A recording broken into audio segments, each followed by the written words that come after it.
Hola, saludos y bienvenidos a todos los habituales seguidores del Grupo Multimedia de Comunicación La Cerca. Hoy les ofrecemos una nueva entrevista, seguro que será de su interés, y vamos a conversar con unos, diría, grandes amigos de esta casa. Teníamos oportunidad de encontrarnos con ellos hace no demasiados meses y también a lo largo del tiempo pues hemos tenido ocasión de ir conversando sobre la evolución de este colectivo al que representan profesionalmente y del que vamos a hablar en los próximos minutos. Vamos a situarnos en el CERMI regional, en este Comité Español de Representantes de las Personas con Discapacidad en el ámbito de Castilla-La Mancha, y para ello nos acompaña su presidenta aquí en la región, Cristina Gómez Palomo, y el director gerente del CERMI en Castilla-La Mancha, José Antonio Romero Manzanares. Muy buenos días a ambos, bienvenidos y agradecidos como siempre de poder conversar con vosotros. ¿Cómo estáis? Muy bien, muchas gracias por recibirnos aquí en vuestra casa. Bueno, mes importante el que hemos dejado atrás, con una ley muy trascendental que enseguida vamos a pasar a abordar, pero antes me gustaría comenzar por otra cuestión que me consta ahora mismo viene preocupando mucho, no solo al CERMI de Castilla-La Mancha, sino al conjunto del comité en todo nuestro país. El informe que ha arrojado la ONU muy recientemente asegura que España excluye a los alumnos con discapacidad en el sistema educativo. Se trata de un informe en el que se apunta que no se toma en cuenta al niño como sujeto de derecho ni se tiene en consideración su opinión. Y voy a leer textualmente lo que dice ese informe, que asegura que España segrega y excluye a los alumnos con discapacidad, principalmente intelectual, en el sistema educativo general, y advierte de las graves violaciones sistemáticas de derecho de educación de este colectivo. El Estado español, dice este informe, vulnera el artículo 24 de la Convención Internacional de los Derechos de las Personas con Discapacidad sobre el derecho a la educación, al mantener estructuras y dispositivos discriminatorios y segregadores.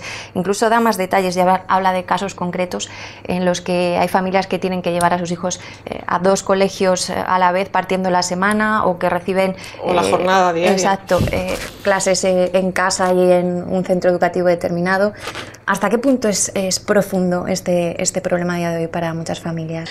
Pues el informe es contundente y refleja la realidad. El sistema educativo español adolece de muchos problemas y de muchas lagunas, ya no solo para los alumnos con discapacidad, sino para todos los alumnos en general. La LOE y la LOMCE no son precisamente unas leyes que integren o que atiendan a la diversidad de la sociedad actual, porque la sociedad actual cada vez es mucho más diversa, y en esa diversidad están los alumnos con discapacidad. Y efectivamente los que más problemas tienen para formar parte del sistema educativo en general son los alumnos con discapacidad intelectual.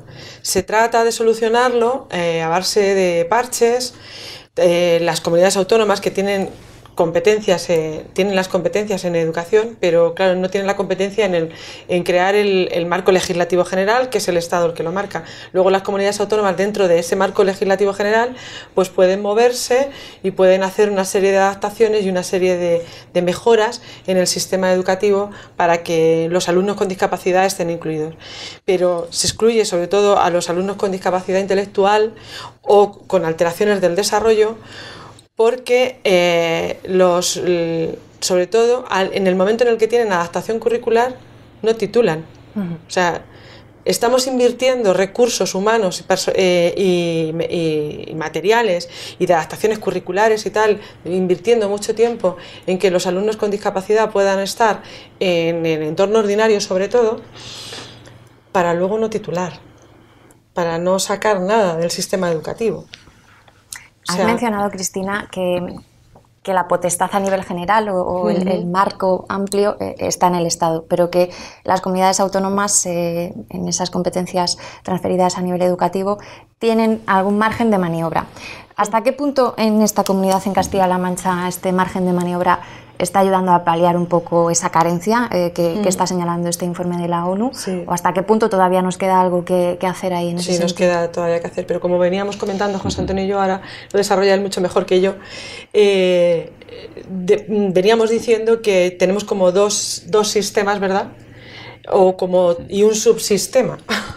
Sí, a ver, lo que comentaba Cristina y comentabas tú al principio con respecto al informe del Comité de Derechos Humanos, ¿no? Que lo que viene a denunciar básicamente es que para que pues, toda la gente que nos está viendo lo sepa, ¿no? Y enmarcarlo dentro de un contexto. En el año 2006 sucede algo, un hecho fundamental, que es la aprobación en Naciones Unidas de la Convención sobre los Derechos de las Personas con Discapacidad.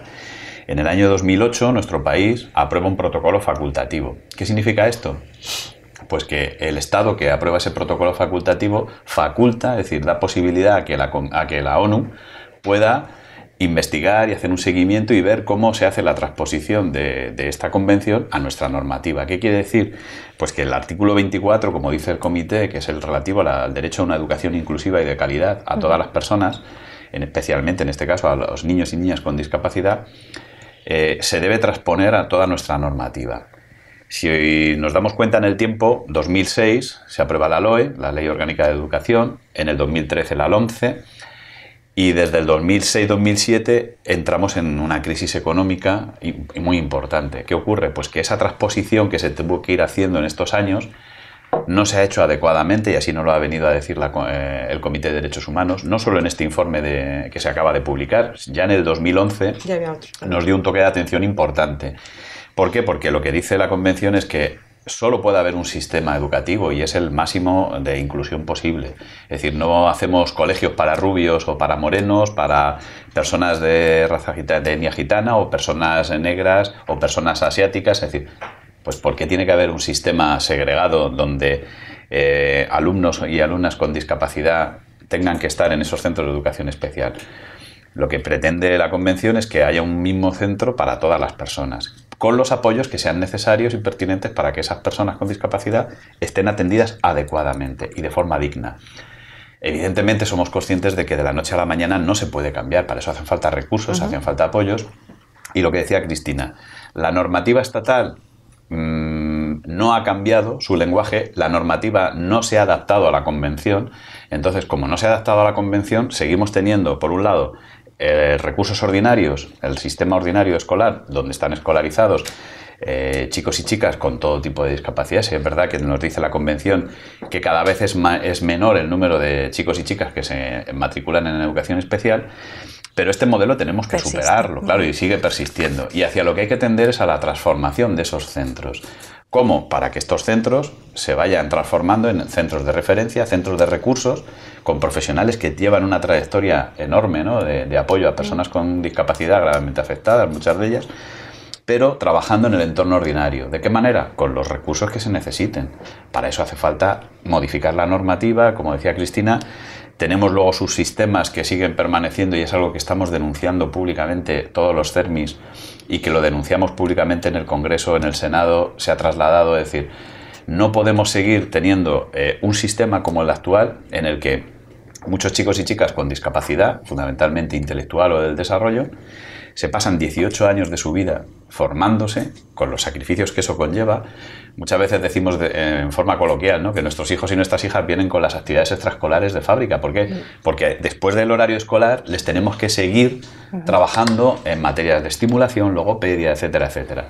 Muchas veces esos recursos, además, pagándolos las propias familias de nuestro bolsillo o a través de asociaciones.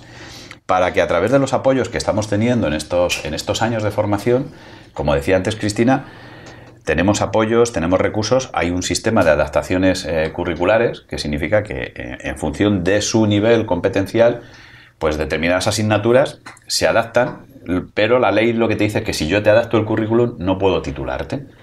Entonces, ¿para qué sirve este sistema? Es decir, de base, el otro día lo hablábamos en un foro con gente de otras comunidades autónomas, del Foro Social Europeo, sobre abandono escolar. Es que quizá hay que plantearse que hay que romper de base, ¿no? Es decir, la LOE y la LOMCE tal cual están no nos sirven, y por ejemplo el sistema de educación secundaria, sé que lo que voy a decir puede sorprender y puede ser que evidentemente haya gente que no esté de acuerdo, pero la ESO, el sistema de educación secundaria obligatoria que tenemos planteado, nos está demostrando que no es un sistema que haya funcionado bien. Es decir, es un sistema que habrá que superar, y a lo mejor lo que hay que hacer es transformar ese sistema y volver a un entorno como en el resto de países de Europa, donde cualquier chico o chica, independientemente de que tenga discapacidad o no, con 16 años, cuando acaba la etapa obligatoria, tenga una titulación básica, es decir, una titulación media. Nuestros chicos, nuestras chicas, con 16 años, muchos de ellos no salen con una titulación básica. Entonces, ¿cómo podemos afrontar procesos de inclusión laboral? Exactamente, ahí iba y en muchos casos han hecho un esfuerzo importante. No, es tremendo. Para terminar sus estudios, han hecho un sobreesfuerzo, han cumplido sus objetivos que se les ha marcado en su programa de trabajo individual, los han marcado en algunos casos sobradamente, pero como no llegan a los estándares estipulados por la ley, pues no titulan. ¿Y dónde se ha quedado ese esfuerzo? De base, José Antonio lo comentaba, muchas veces hemos tenido ocasión de conversar aquí con representantes de diversas entidades y asociaciones, muchas incidiendo pues, en ese fin último que es el de la inclusión, y sobre todo muchos vienen señalando que lo fundamental es el trabajo, la inclusión laboral, ese medio que al final les permite pues formar parte de manera cotidiana de la sociedad y subsistir, ser más autónomos, etc. Pero ¿cómo se llegará ahí? Si, como nos estáis exponiendo ahora mismo, esa inclusión no es posible, no se está dando de base en la educación, que es lo que les ha de permitir pues, ese salto al mundo del trabajo. Claro, porque además el propio comité denuncia que se produce un limbo, es decir, hay un sistema que una vez que se acaba la etapa obligatoria, muchos de nuestros chicos y chicas no pueden promocionar a otras etapas posobligatorias. ¿Por qué? Porque le falta la titulación básica, ¿no? ¿Qué nos quedan? Pues recursos de formación alternativa relacionados con certificados de profesionalidad, que están bien, que puede ser una opción más de insertarnos en el mercado laboral. Castilla-La Mancha ha sido pionera en ese sentido, estableciendo un sistema de programas específicos de formación profesional que capacitan para que aquellos chicos y chicas que titulen esa formación post-secundaria puedan tener un certificado de profesionalidad de nivel 1, pero al final, si vemos las estadísticas, cuando empezamos a pegar el bajón verdaderamente es en bachillerato, por ejemplo, o en ciclos de formación profesional, y ya no te quiero contar en la universidad. Es decir, si no hay apoyos específicos para que haya que se aproveche el talento de la gente con discapacidad, mucha gente con discapacidad con muchísimo talento no puede llegar a la universidad, porque en la fase previa no han tenido los apoyos, o como dice el comité, nuestro sistema universitario todavía no es todo lo accesible que debería ser. De hecho, la mayor parte de los estudiantes universitarios con discapacidad están matriculados en la UNED, en la Universidad Nacional de Educación a Distancia. ¿Por qué? Porque estudias desde tu casa, que es lo accesible, entre comillas, ¿no? Claro, ¿qué ocurre? Que si todo eso que tiene que formar parte de todas las cuestiones que conforman la empleabilidad de una persona, si no lo favorecemos y el entorno al final no es empleable ni favorece la empleabilidad, ¿cómo vamos a favorecer el acceso al empleo de las personas con discapacidad? Es muy complicado, ¿no? Y ese tipo de cuestiones, y luego la coordinación interinstitucional, educación, con empleo, con la universidad, es decir, que no sean sistemas o compartimentos estancos, sino que haya un proceso y un itinerario personal adaptado a las capacidades de cada persona. Yo puedo tardar en recorrer el Camino de Santiago 6 días y a lo mejor tú lo haces en 3.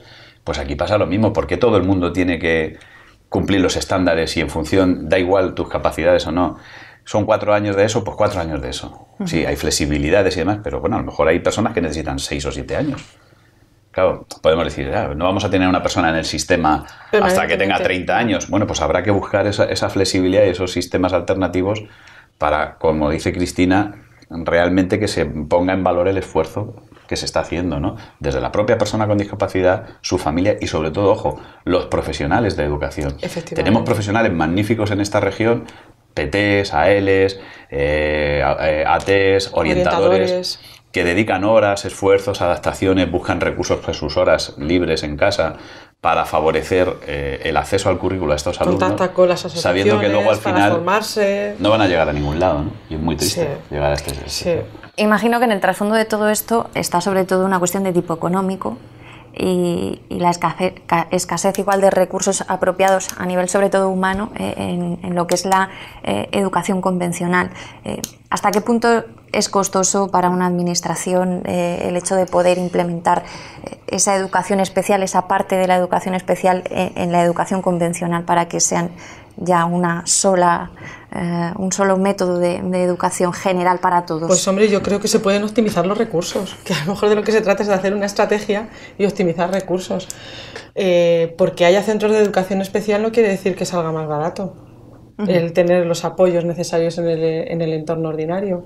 Se trata de traer los recursos extraordinarios al entorno ordinario, donde están los alumnos, donde deben estar todos los alumnos. ¿Y por qué eso no está sucediendo todavía? Pues porque como bien está diciendo José Antonio, porque hay que hacer un tránsito. A ver, la inclusión tanto educativa como la inclusión social de las personas con discapacidad no se decreta.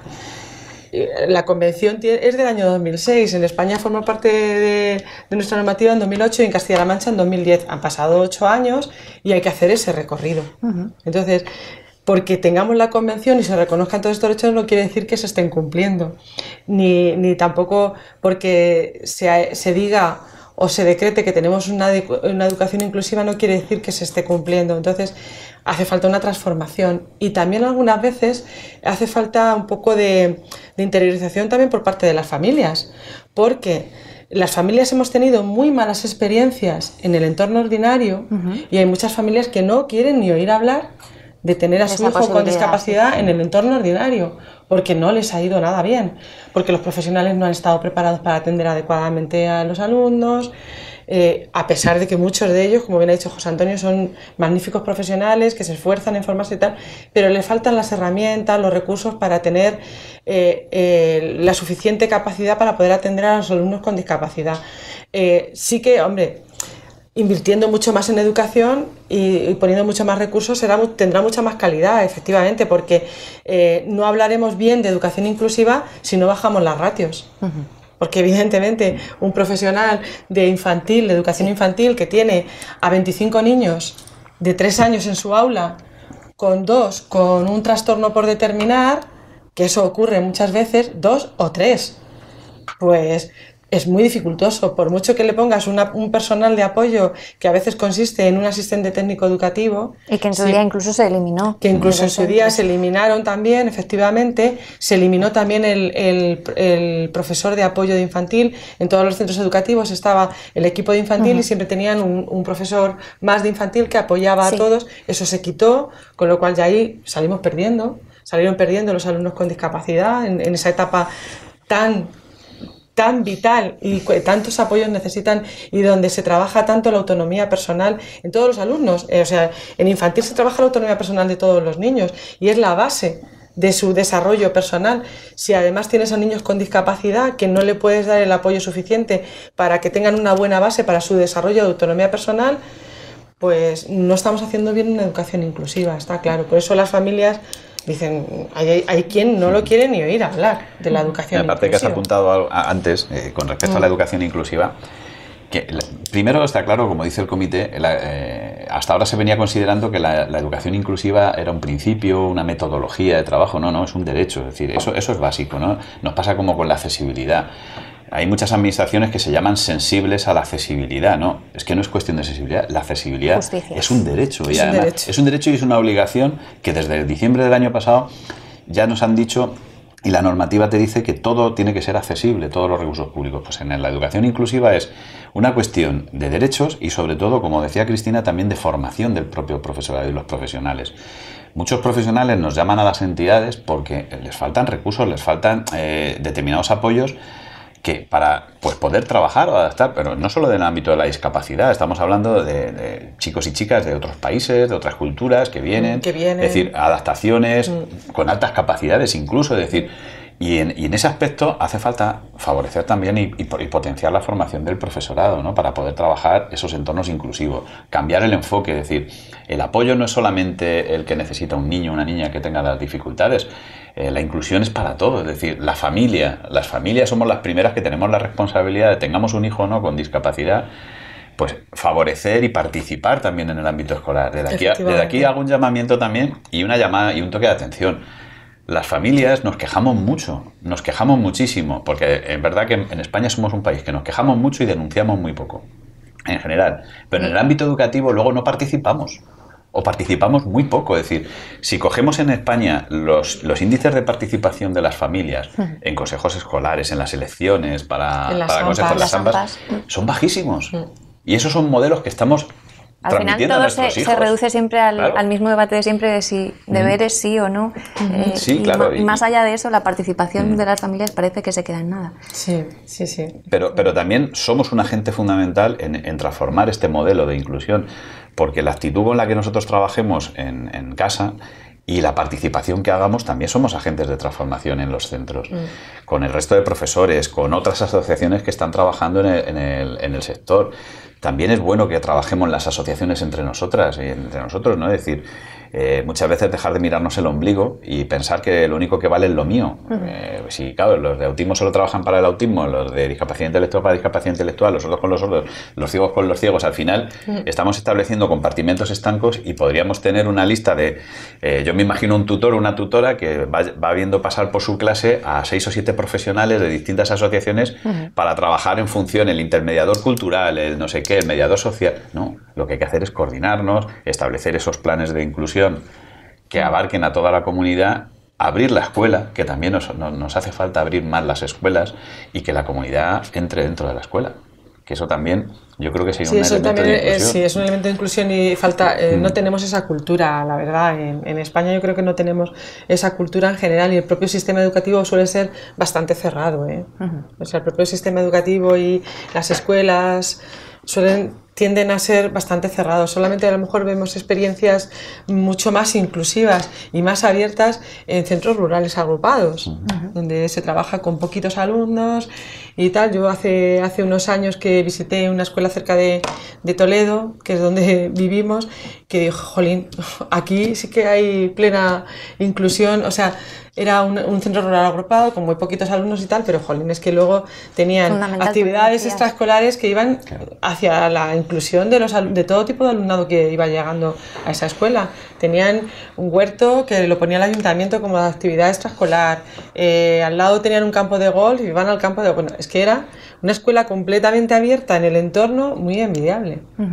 ¿Hasta qué punto vosotros percibís ahora mismo cierta voluntad de transitar este camino que explicabas tú, Cristina, que hay que recorrer en Castilla-La Mancha porque han pasado 8 años pero todavía no se puede hablar de una educación inclusiva como tal? ¿Hasta qué punto percibís que la administración es sensible o que está por el hecho de dar ese paso, de comenzar a transitar este recorrido que es necesario?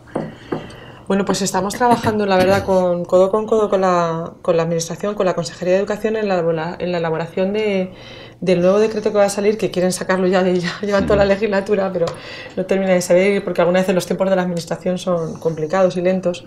Va a salir el decreto de inclusión educativa, que además se iba a llamar de otra manera y lo sugerimos a la Consejería de Educación que por qué no llamarle un decreto en lugar de atención a la diversidad, pues que fuera un decreto de educación inclusiva. Y bueno, la Consejería está ya ultimando los últimos detalles para que salga la información pública. Sí, estamos en periodo ahora ya. En información pública ya salió y ahora se nos ha remitido al Consejo Escolar de Castilla-La Mancha, que pues justamente hoy hay una comisión de trabajo. Nosotros hemos hecho ya las últimas observaciones con respecto al borrador que se nos remitió hace ya unos meses a información pública.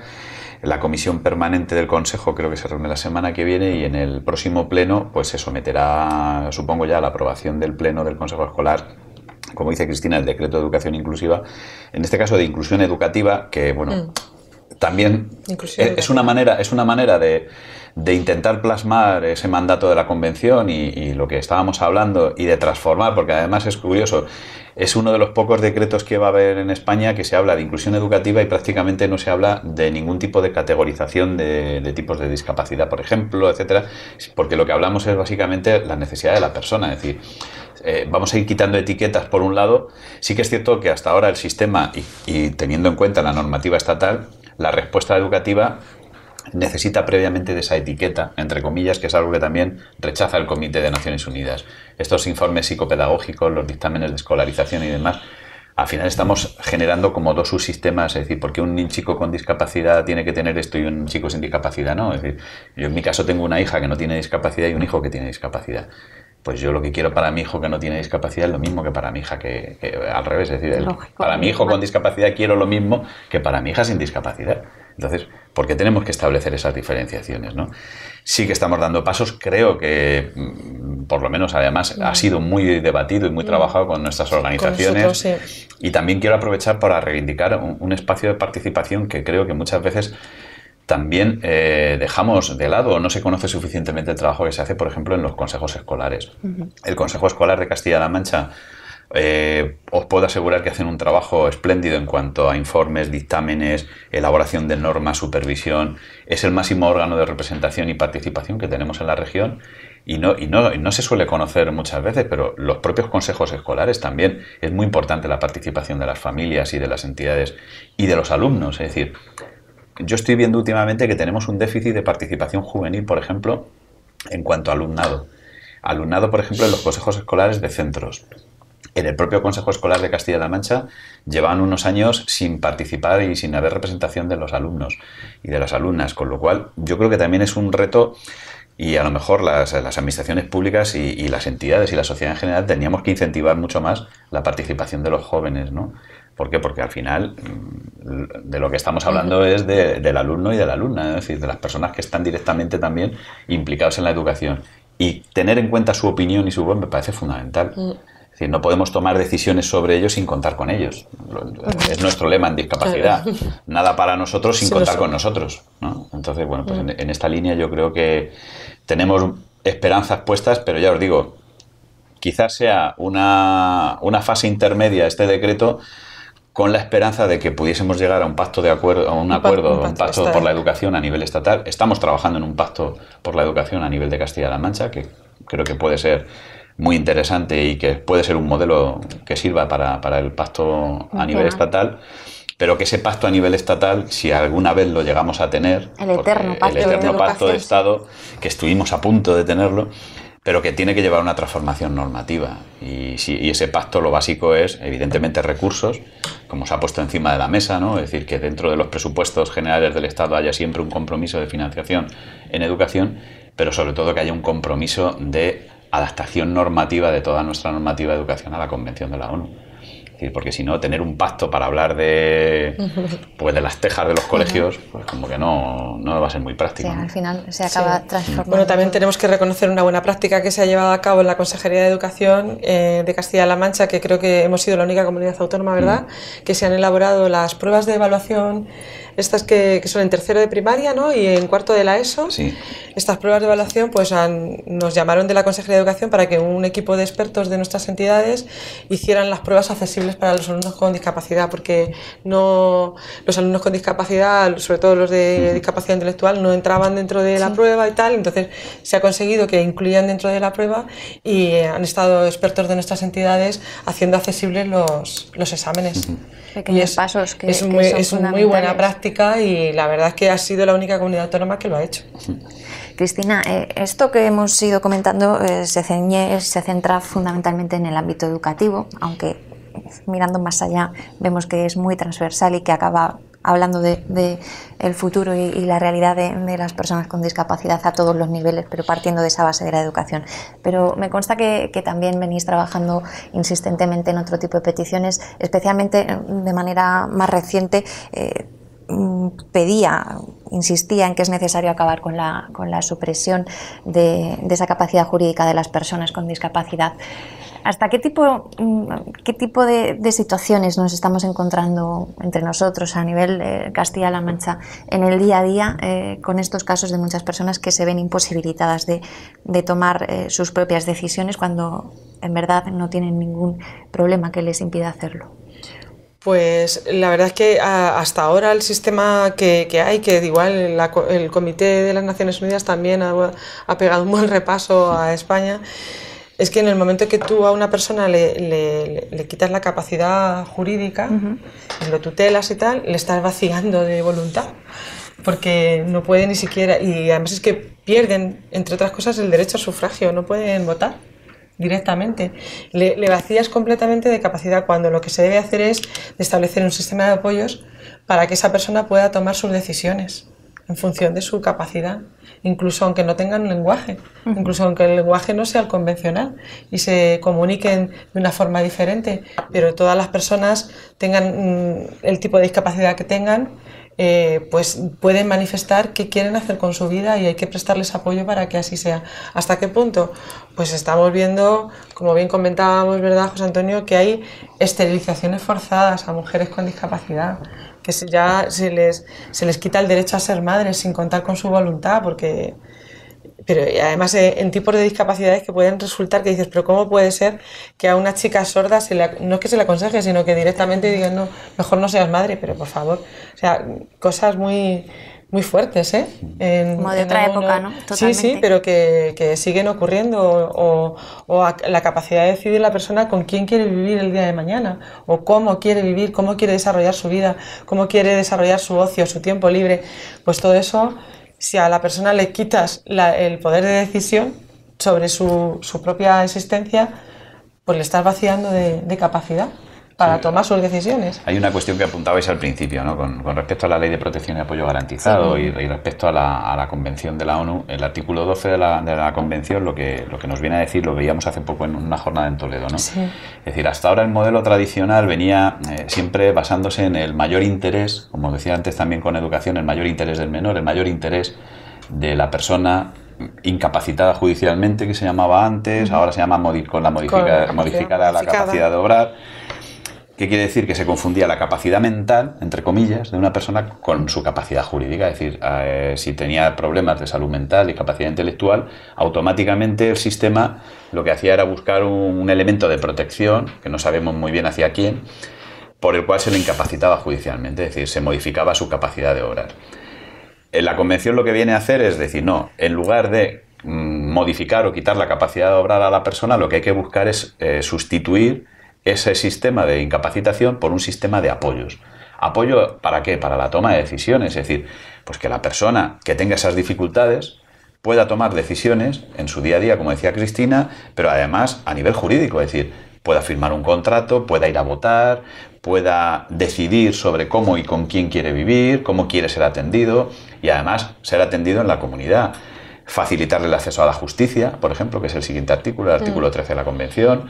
Es decir, una serie de derechos que automáticamente la Convención establecía ya en el 2011. Uno de los toques que nos dieron es que con la incapacitación, y en muchos países está sucediendo, se produce la muerte civil, entre comillas, de esa persona, es decir, desaparece civilmente, ¿no?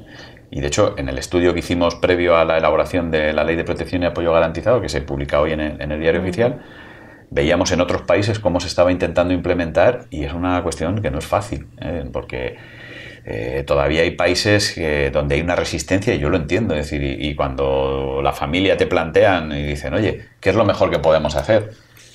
En muchos casos que decían, no, la incapacitación.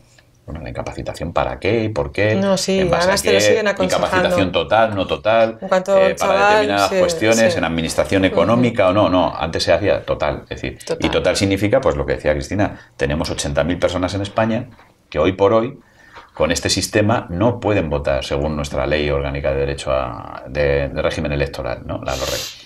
Entonces, eso es un sistema que hay que cambiar. Es decir, ¿por qué no pueden votar esas 80.000 personas? Pues porque tienen una sentencia que las incapacita judicialmente.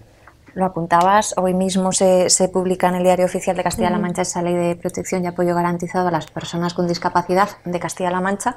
Entrará en vigor en un mes, exactamente. Y uno de los apartados, así nos lo explicaba la propia consejera aquí en Albacete, cuando venía a informar sobre el contenido de la normativa al presidente del Tribunal Superior de Justicia de Castilla-La Mancha, que precisamente uno de los mecanismos, una de las maneras en las que la Administración va a velar en el futuro por las personas con discapacidad es una especie de testamento, entre comillas, o de documento de voluntades en el que ahí ellos pueden perfectamente hacer constar cuál es precisamente su voluntad de cara a ese futuro. ¿Esto va a poder ser así de fácil a partir de ahora o es indispensable primero este cambio, esta supresión que vosotros pedís de esa muerte civil que apuntaba José Antonio de estas personas como paso previo para que esta parte de la ley pueda salir adelante?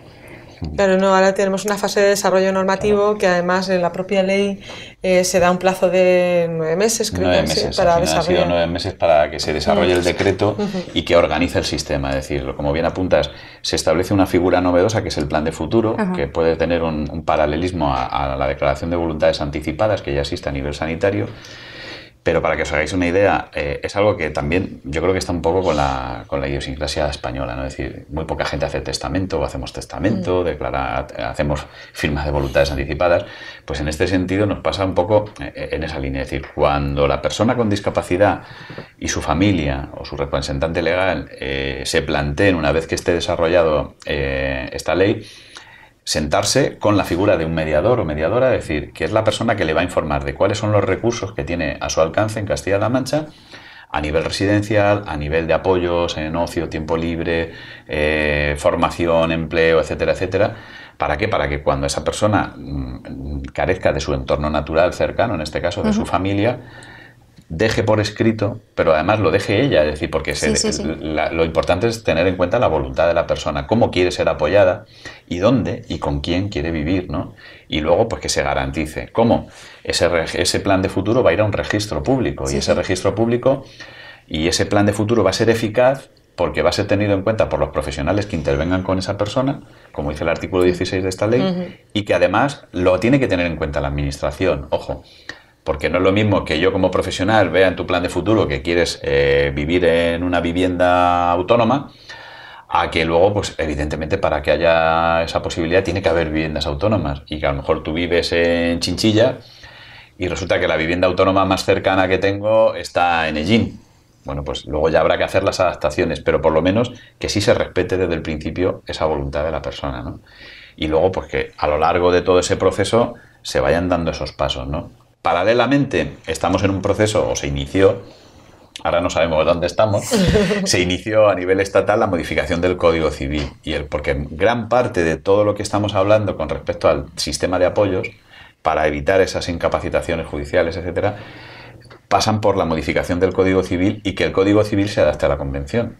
Y bueno, pues sí que se sometió a información pública hace como mes o mes y medio, salió en el Ministerio de Justicia, el informe para someterlo a información pública.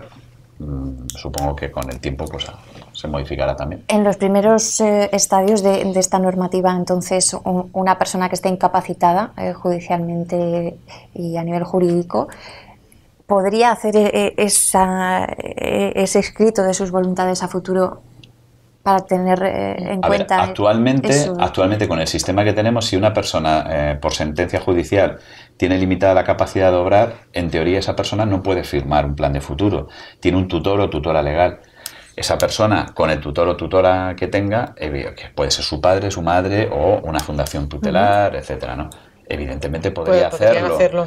Lo que también se solicita y lo que se está viendo es que lo que esperamos es que haya cada vez más solicitudes de reversión de determinadas sentencias, sobre todo las últimas que está habiendo, lo hablábamos el otro día con algunos magistrados, con algunos fiscales y abogados y abogadas de aquí de Castilla-La Mancha, se están empezando a solicitar ya reversión de sentencias para, sobre todo, poder votar, poder decidir sobre determinadas cuestiones relacionadas, por ejemplo, con el empleo. Es decir, porque hay cuestiones en las que se necesita la plena capacidad jurídica de la persona para poder firmar un contrato de trabajo, por ejemplo, y en estos casos o para poder ir a votar.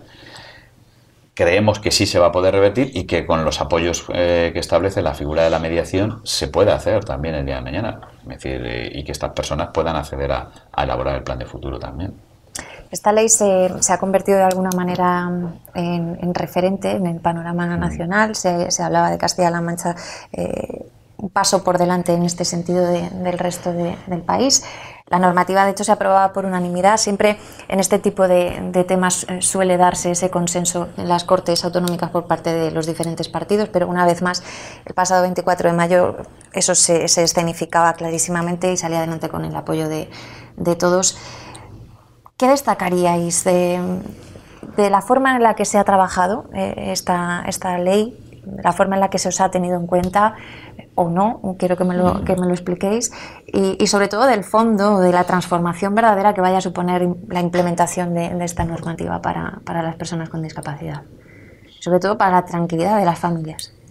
Pues la verdad es que sí se nos ha tenido muy en cuenta. Es más, el informe que se elaboró para hacer la exposición de motivos de esta ley, para hacerlo como base, nos lo encargaron al CERM y lo ha hecho José Antonio con nuestra compañera Marce de la Vega. Ellos han hecho un informe muy exhaustivo de dónde había sistemas similares, ¿verdad?, de apoyo garantizado en países de nuestro entorno, porque en España no había nada similar, no hay nada similar en el resto del país. Efectivamente, Castilla-La Mancha en este caso sí que ha ido por delante. Hemos tenido pues muchísimas jornadas, ¿verdad?, con la Consejería de Bienestar Social, con los técnicos de la Consejería, se ha trabajado muy a fondo, hemos tenido discrepancias, hemos tenido informes, contrainformes y tal, y luego también se ha trabajado muy de lleno con los grupos políticos.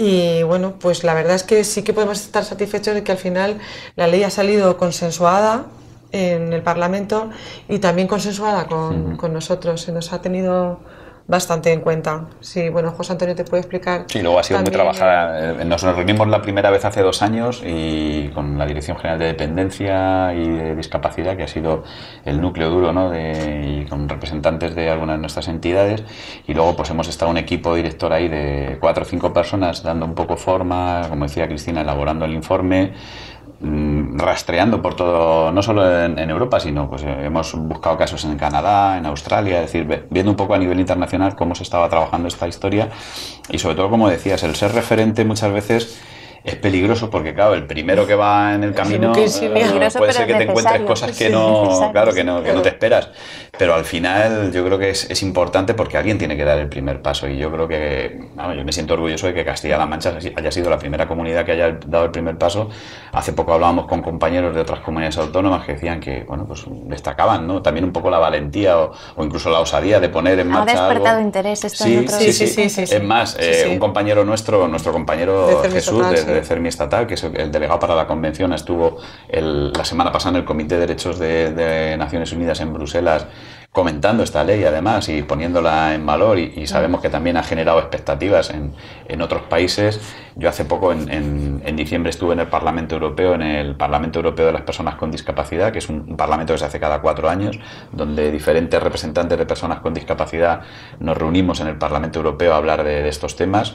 Además de hablar del derecho a voto, contra la esterilización forzada y demás, hablábamos de este artículo y de la ley incipiente que íbamos a tener en Castilla-La Mancha, y yo creo que al final vamos abriendo camino. Para mí lo fundamental sobre todo es que, independientemente de titulares y demás, que las familias podamos tener una cierta seguridad, o esa seguridad que hasta ahora, esa tranquilidad, sí, que cualquier familia que tenga hijos la tiene, tengan o no discapacidad. Es decir, que serán de mis hijos cuando nosotros no estemos. Y muchas veces digo que será de mí si mi hijo no está, ¿no? Es decir, porque al final es eso, ¿no? Es decir, pues evidentemente tienes que planificar a futuro, es decir, y sobre todo que el día de mañana, cuando nosotros no estemos, pues que tengan esa garantía, y sabiendo, como decía el otro día el presidente, que si nosotros no estamos, no nos preocupemos, que va a estar Castilla-La Mancha. Que evidentemente esperamos que sean palabras que vayan respaldadas con un con respaldo hechos, ¿no?, de ley, ¿no? Es un trabajo encomiable que en este caso concreto ha tenido al CERMI como referente, abriendo esos caminos complicados pero necesarios que hay que comenzar a transitar, y que seguramente va a tener grandes éxitos y seguro va cosechando muy buenos resultados que serán referencia para otros puntos, como bien nos contabais en Castilla-La Mancha.